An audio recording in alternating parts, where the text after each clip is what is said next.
Hello, this is your physics teacher Syed वकार और आप देख रहे हैं मेरा YouTube चैनल लर्न विद वकार। आज जो हम टॉपिक डिस्कस करने लगे हैं उसका नाम है pressure equation of ideal gas और उसकी डेरिवेशन करेंगे।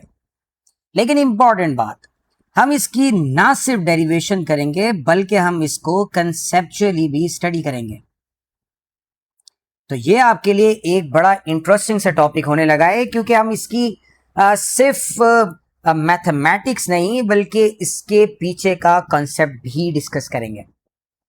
तो चलिए आगे चलने से पहले हम अपना गोल समझ लेते हैं कि हमारा आखिर गोल क्या है। तो इस टॉपिक को पढ़ने के लिए जो हमारा गोल रहेगा वो ये होगा कि हम यहाँ पर फाइंड आउट करेंगे किसको, फाइंड आउट करेंगे प्रेशर को, फाइंड आउट करेंगे प्रेशर को, किसके, pressure of ideal gas, ideal gas के प्रेशर को फाइंड आउट करेंगे। लेकिन आगे जो मैं बात कहने लगा हूं उसके लिए आपको थोड़ा सा तवज्जो देनी पड़ेगी। हम करेंगे by using law of mechanics. जी हां, आपने सही सुना, वो मैकेनिक्स के कानून, वो मैकेनिक्स के लॉज, जैसे जस्ट लाइक न्यूटन लॉज जो आपने हैवी ऑब्जेक्ट पे लगाए थे, जस्ट लाइक व्हीकल्स, गाड़ियों पर आपने लगाए थे कि गाड़ी किस तरह मूव करती है, उस पर फोर्स कितनी लगती है, उसके अंदर एक्सीलरेशन प्रोड्यूस होती है, वेलोसिटी चेंज होती है, मोमेंटम चेंज होता है, काइंड ऑफ दैट। वो तमाम के तमाम मैकेनिक्स के लॉज हम यहां पर इस्तेमाल करेंगे to find out the pressure of ideal gas. अब मैं आपको एक रोड मैप भी समझा दूं जिसके लिए आपकी इंतहाई आसान हो जाएगा इसको ड्राइव करना। तो ये आपने, फिर मैं कह रहा हूं कान खोल के सुनना है। तो ये असल में देखें, आपने निकालना क्या है, आपने प्रेशर निकालना है। प्रेशर होता क्या है, फोर्स अपॉन एरिया। इसका मतलब है प्रेशर निकालने के लिए फोर्स निकालनी पड़ेगी और फोर्स का फार्मूला होता है delta P upon delta T. Simple is that. इसका मतलब क्या है कि हमने यहां पर प्रेशर निकालने के लिए फोर्स अपॉन एरिया निकालना था, लेकिन फोर्स निकालने के लिए delta P upon delta T का इस्तेमाल करेंगे। वो यहां पर पुट करेंगे फोर्स की जगह प्रेशर बार। तो बड़ा आसान सी बात है। और ये फॉर्मूला अगर आपने नहीं पढ़ा है, कहीं आपको ये याद नहीं आ रहा है, तो मैं बता दूं आपको, this is the Newton second law of motion. जी हाँ, ये Newton second law of motion की दूसरी शक्ल है। आपने इसको इस शक्ल में याद रखा होगा, F is equal to ma। आगे चलने से के लिए सबसे पहले हम एक चीज आपको समझाते चलें कि इस इक्वेशन में हम, इस डेरिवेशन में हम करने क्या लगे। तो असल में प्रेशर इक्वेशन जो हम आइडियल गैस की है वो ड्राइव करेंगे, और वो यूं ड्राइव कर रहे हैं क्योंकि ये प्रेशर बिल्ड होता है by continuous collision at microscope level, that's all. अब यहां पर आपको एक बात समझ में आ जानी चाहिए कि प्रेशर आखिर बिल्ड होता कैसे है। प्रेशर जो आपने वॉल्स ऑफ कंटेनर पे फील कर रहे होते हैं, उसके सरफेस पे फील कर रहे होते हैं, असल में वो कंटिन्यूस कोलिजन की वजह से होता है एट माइक्रोस्कोपिक लेवल। तो हम इस कोलिजन को डिस्कस करने लगे हैं ताकि हम इस प्रेशर को फाइंड आउट कर सकें। सो हमारे जो पिक्चर आपके सामने यहां पर नजर आ रही है, असल में इसमें हमने एक, इस पिक्चर को जरा आप नोट करें, और इस पिक्चर में हमने एक्स एक्सिस, वाई एक्सिस और जी एक्सिस के साथ एक क्यूबिकल बॉक्स आपने रख दिया है जिसकी लेंथ विड्थ एंड हाइट इसकी लेंथ के बराबर है। क्योंकि ये क्यूबिक है तो इसकी जो तीनों साइड्स हैं आपके पास वो लेंथ के बराबर होंगी, एल के बराबर होंगी। अब आप इसके अंदर साफ देख पा रहे हैं कि जो मॉलिक्यूल्स हैं वो रैंडम मोशन में हैं। तो यहां पर रैंडमली इन ऑल डायरेक्शन में मॉलिक्यूल्स हैं। हर एक मॉलिक्यूल का मास m है, क्योंकि हम आइडियल गैस ले रहे हैं। इसके लिए कोई ज्यादा भारी, कोई हल्का, कोई मास आगे पीछे नहीं, बल्कि सारे के सारे मास, मॉलिक्यूल के मासेस एक जैसे हैं। कंटेनर की जो लेंथ है, जो आपके पास क्यूबिकल कंटेनर, उसकी लेंथ, तीनों साइड्स की लेंथ l है। और यहां पर हम परफेक्टली इलास्टिक कोलिजन, ये सारी वो बातें जो हम काइनेटिक मॉलिक्यूलर थ्योरी में डिस्कस करके आए आइडियल गैस के लिए, क्योंकि ये आइडियल गैस है तो हम यहां पर आइडियल गैस के लिए डिस्कस कर रहे हैं। सो अब यहां पर तो कंटिन्यूस डायरेक्शन मतलब रैंडम डायरेक्शन है, मॉलिक्यूल्स यहां भी भाग रहे हैं, यहां भी भाग रहे हैं, यहां भी भाग रहे हैं, हमारे लिए बड़ा मुश्किल है तीनों डायरेक्शन में इसको डील करना। तो एक काम कर लेते हैं, आसान कर लेते हैं। आसान क्या करें, मॉलिक्यूल की सिर्फ एक्स एक्सिस के अलोंग डायरेक्शन को डिस्कस कर लेते हैं। सो मान लो मिसाल के तौर पे कि एक मॉलिक्यूल जो आपके सामने नजर आ रहा है वो ना एक्स एक्सिस की तरफ प्योर जा रहा है, ना वाई एक्सिस की तरफ प्योरली जा रहा है, बल्कि वो एक्स और वाई के दरमियान में जा रहा है। तो इसको आप नोट करो कि इसकी एक्स एक्सिस की जो कंपोनेंट होगा वेलोसिटी का, मतलब वो वेलोसिटी का हिस्सा जो इसको आगे की तरफ एक्स एक्सिस की तरफ ले जा रहा है वो वी एक्स है, और जो इसको थोड़ा सा ऊपर की तरफ उठा रहा है वो वी वाई है। टकराने के बाद, ये टकराने के बाद यूं चला जाएगा, और टकराने के बाद जब यूं जाके ये यहां पर आएगा, तो इंटरेस्टिंग सी बात यह है कि इसकी वेलोसिटी यहां पर होगी और इसका वी वाई यहां पर होगा और वी एक्स यहां पर होगा। आपने एक बात नोट करी, यहां पर वी एक्स या वी वाई में से कौन सी चीज की डायरेक्शन चेंज हुई है? प्लीज सोचें। क्या वी वाई ने अपनी डायरेक्शन चेंज की है? वी वाई पहले भी ऊपर था, अभी भी ऊपर की तरफ है। वी एक्स पहले राइट साइड था, अब लेफ्ट साइड आ गया। यस, असल में वी एक्स चेंज हो गया, और हम यहां पर वी एक्स को ही तो पढ़ रहे हैं। तो याद रखना, जब आप वी एक्स के अलोंग कोई भी मोशन डील कर रहे हो तो उससे वाई और जी का कोई ताल्लुक नहीं होता। अब यहां पर एक बात, जब हम वेलोसिटी का जिक्र हो ही गया है तो भाई आगे चल ही कर लेते हैं, इसको वेलोसिटी का थोड़ा जिक्र कर लेते हैं। हमारे पास यहां पर कोई भी वेलोसिटी होगी v, उसके तीन कंपोनेंट होंगे V X, V Y and V Z. Total velocity इस पार्टिकल के पास इन तीनों हिस्सों से वी एक्स, वी वाई और वी जी से मिलकर बनेगी। अब यहां पर एक बात अपने ध्यान रखना, जो हम मोशन अभी डिस्कस कर रहे हैं, मतलब जो हम कंटेनर पे प्रेशर फील करेंगे, it is only because of V x.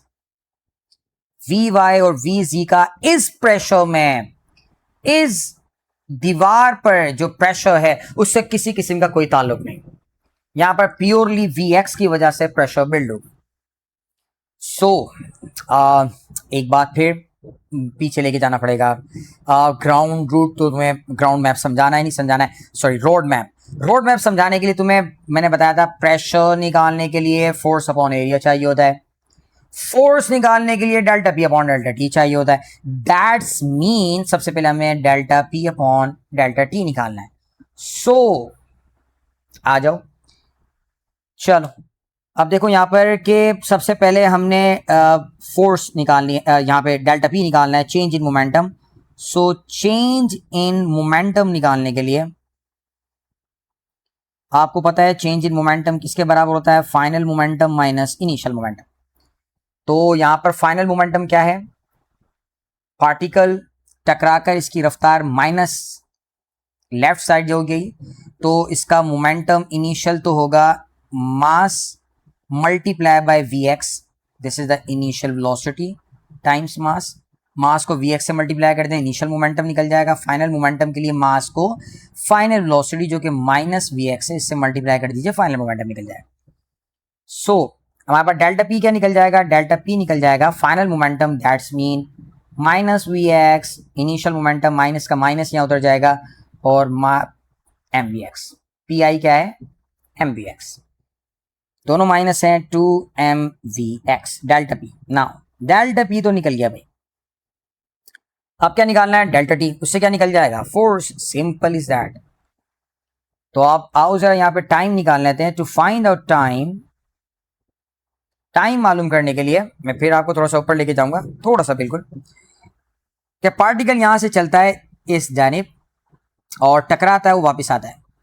उसकी टोटल जर्नी में उसने जो डिस्टेंस कवर किया है वो twice of length of conductor है, सॉरी कंटेनर है।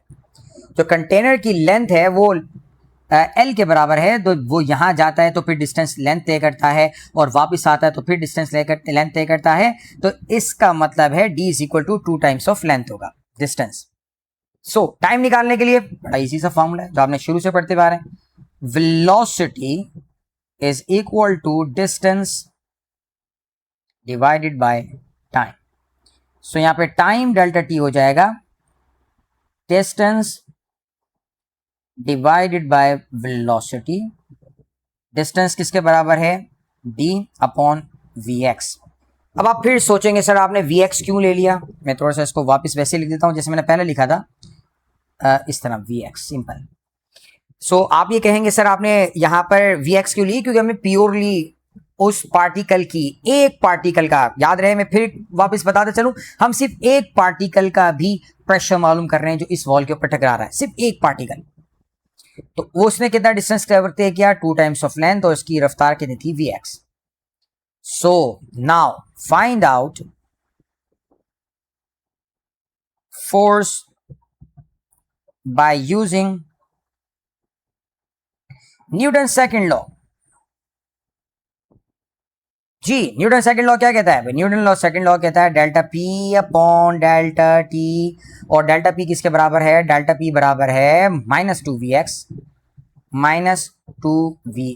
Upon 2 times of length upon vx। So यहां पर 2 और 2 ये कैंसिल हो गया, और यहां पर रह गया -mvx स्क्वायर, ये v इसके पास चला गया, मल्टीप्लाई स्क्वायर हो गया अपॉन लेंथ। अब मैं यहां पर ये प्लस माइनस प्लस करने वाला हूं। सर ये क्या बात कर दिया आपने, ऐसा कैसे प्लस कर दिया, ऊपर तो आप माइनस से लेकर आए थे, आप यहां पर तो माइनस है। अब जरा थोड़ा सा भाई समझना पड़ेगा तुम्हें कंसेप्चुअल। देखो ये है कंटेनर की वो दीवार जिस पे जाके मॉलिक्यूल टकरा रहा है। जब मॉलिक्यूल आगे इस पर टकराता है तो यहां पर मॉलिक्यूल लगाता है दीवार पर फोर्स, जिसको हम वॉल कह लेते हैं, और जो दीवार है वो पलट के फोर्स लगाती है मॉलिक्यूल की, क्योंकि मॉलिक्यूल वापस टकरा के पीछे क्यों जा रहा है, क्योंकि दीवार फोर्स लगा रही है, and this is the force on the molecule. अब ये दोनों आपके पास इक्वल बट ऑपोजिट्स हैं। We are dealing with the force acting on a wall of container. So आप ये भी कह सकते हो सर फिर यहां पे डेल्टा पी माइनस क्यों आया, तो we are just going to take its magnitude which is equal to 2mvx। हम सिर्फ इसका मैग्नीट्यूड ले रहे हैं क्योंकि हमने फोर्स वॉल के ऊपर लगने वाली लेनी है, तो ये मोमेंटम चेंज ऑब्वियसली यहां पर इस फोर्स को आप जब लोगे तो माइनस इसके साथ आएगा, लेकिन जो है वो हम इस वाली फोर्स को डील कर रहे हैं तो इस वजह से हमने इसको प्लस ले लेना है। सो ये तो हो गया आपके पास एक मॉलिक्यूल की फोर्स। सो आपके पास टोटल फोर्स, टोटल जो फोर्स होगी वो क्या होगी भाई, वो फोर्स होगी जो एक पार्टिकल लगा रहा है, दूसरा पार्टिकल लगा रहा है, तीसरा पार्टिकल लगा रहा है, nth टाइम्स पार्टिकल लगा रहा है। तो निकाल लेते हैं भाई टोटल फोर्स।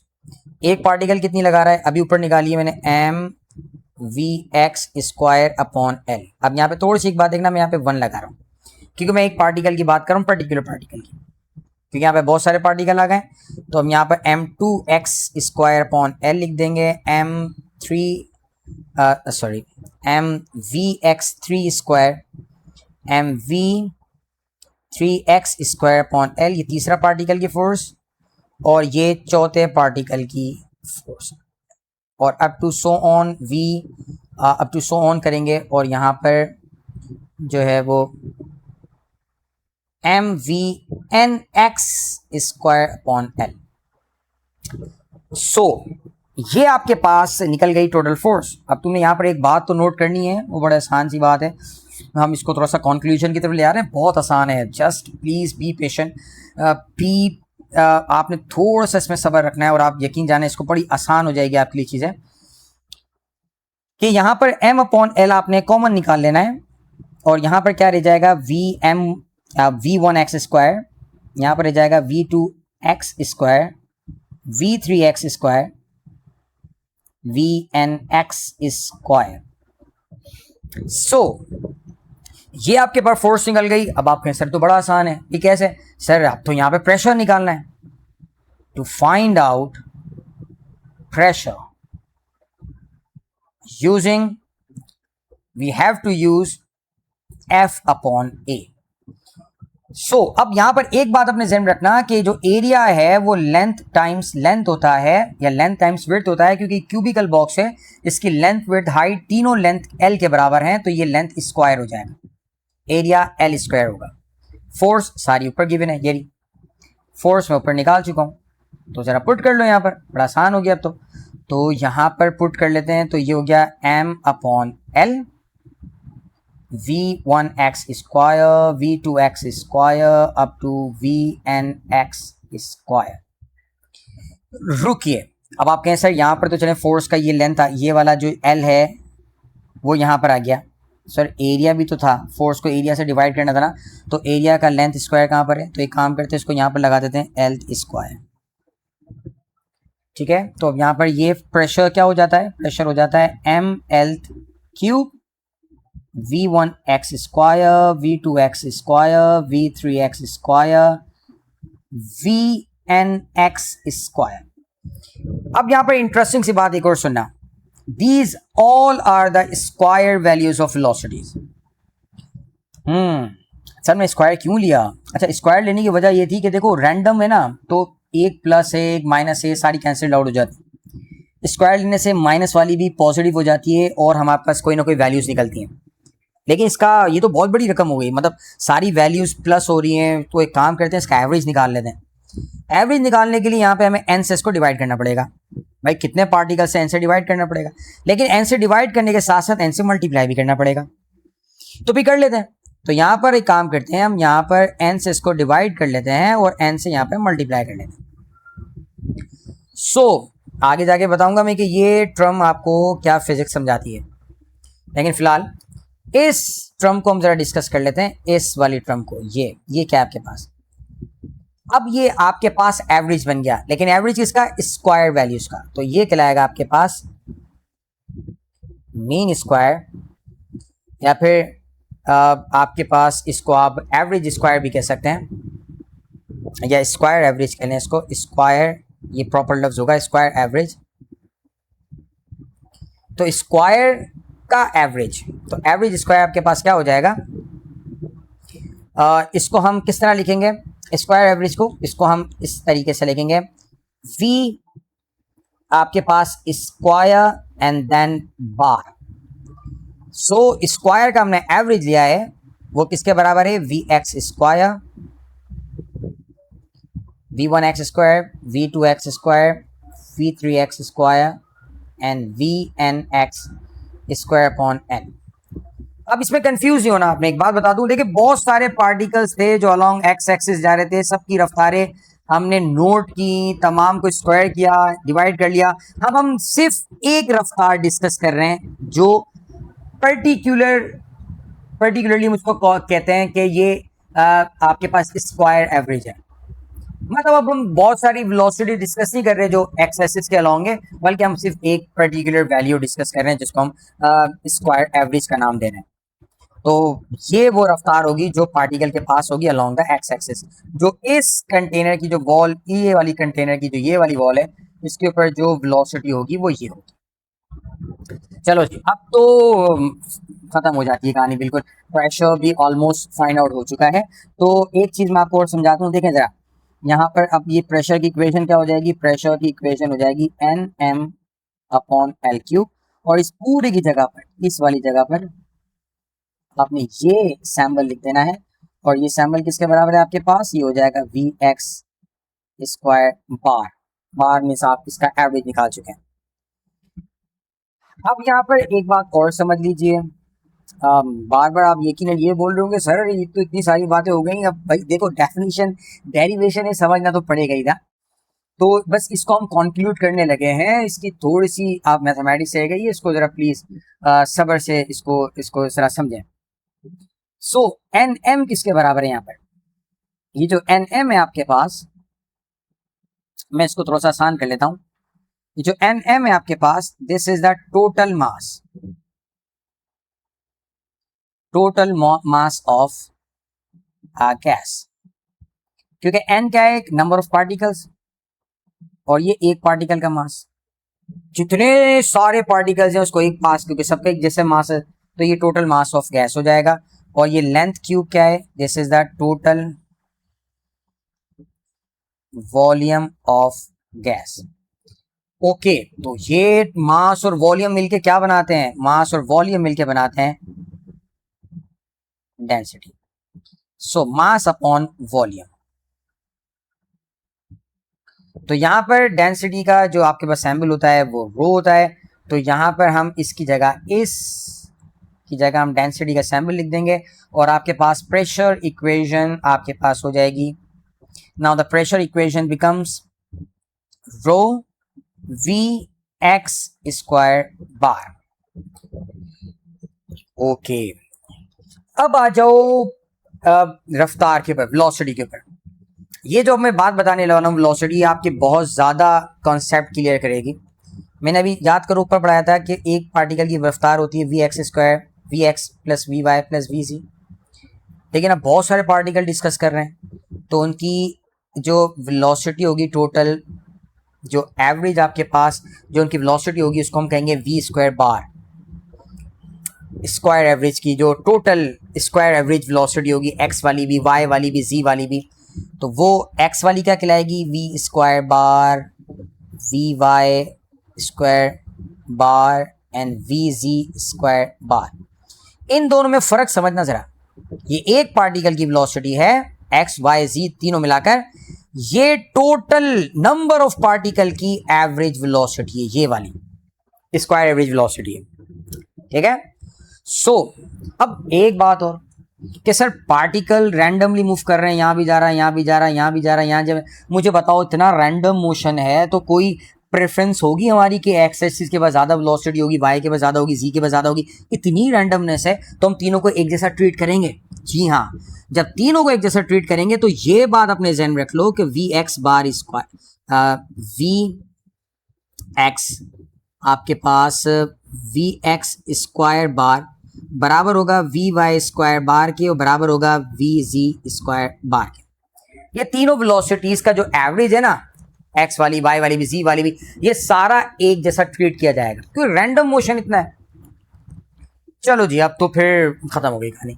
जब ये तीनों एक जैसी हैं और हमने टोटल निकालना है, ये तीनों बराबर हैं, तो y और g की जगह भी x ही लिख सकते हैं. बात है तीनों बराबर हैं तो लिख दें, तो फिर लिख दें भी. तो ये हो जाएगा, यहाँ भी वी एक्स स्क्वायर यहाँ लिख दो, यहाँ भी वी एक्स स्क्वायर बार लिख दो, यहाँ भी जी की जगह भी, क्योंकि तीनों आपस में बराबर हैं तो यहाँ पे भी स्क्वायर बार लिख दो. और जब ये तीनों आपस में एडअप करोगे तो क्या बन जाएगा, यहाँ पर बन जाएगा 3. ये तीनों आपस में एडअप हो जाएंगी V square bar, V X square बार.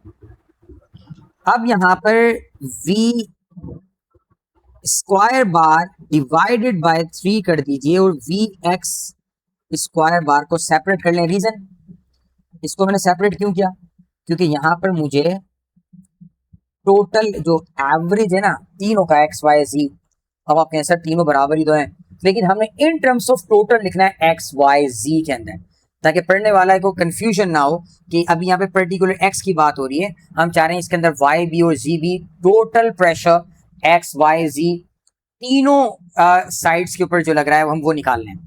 तो वी एक्स को आपने यहाँ से सब्स्टिट्यूट कर देना है वी स्क्वायर बार अपॉन 3 से. तो यहाँ पर प्रेशर हो जाएगा 1/3 करके बाहर आ जाएगा यहाँ पर, और ये रो और वी आपके पास square bar. That's all. This is the equation of pressure of a ideal gas. अब मैं तुम्हें सिर्फ दो बातें बताऊं, क्लास खत्म, टॉपिक हमारा अपना खत्म करते हैं. सिर्फ दो बातें जो इसकी फिजिक्स है वो आप समझ लेना. अब फिजिक्स तो मैंने बीच में पढ़ाई भी है, लेकिन अब समझ लो कि बिल्कुल जो एसेंस है वो इस टॉपिक का क्या है. वो ये कि प्रेशर किसके ऊपर डिपेंड करता है. प्रेशर डिपेंड करता है डेंसिटी के ऊपर, और प्रेशर डिपेंड करता है स्पीड के ऊपर. डेंसिटी पर किस तरह, आपके पास दो तरह के कंटेनर हैं. मान लो आपके पास दो तरह के कंटेनर हैं, ठीक है. मैं कंटेनर दो तरह के बना लेता हूं. तो आपके पास दो तरह के कंटेनर हैं, एक में पार्टिकल्स 5 हैं और एक के पार्टिकल 15-20 हैं. तो number of particles per unit volume किसके अंदर ज्यादा, इसके अंदर ज्यादा. Number of particles per unit volume किसके अंदर कम, इसके अंदर कम. तो ये यहां पर डिसाइड करेगा डेंसिटी. जितने ज्यादा एक वॉल्यूम के अंदर जितने ज्यादा नंबर ऑफ पार्टिकल्स होंगे उतनी ज्यादा उसकी डेंसिटी होगी. क्योंकि डेंसिटी याद रखिएगा, अभी मैंने पीछे पढ़ाया आपको, उसका फार्मूला ये था, नंबर टाइम्स मास, जितने ज़्यादा नंबर ऑफ पार्टिकल्स उतनी ज़्यादा डेंसिटी, उतना ज़्यादा प्रेशर। और जितनी तेज रफ्तार, जितनी तेजी से कोलिजन कर रहे होंगे पार्टिकल, आपस में टकरा रहे होंगे, जितनी ज़्यादा स्पीड उतना ज़्यादा प्रेशर। और इसका मतलब ये है कि pressure of an ideal gas depends on two things, density and speed और average square speed of a gas.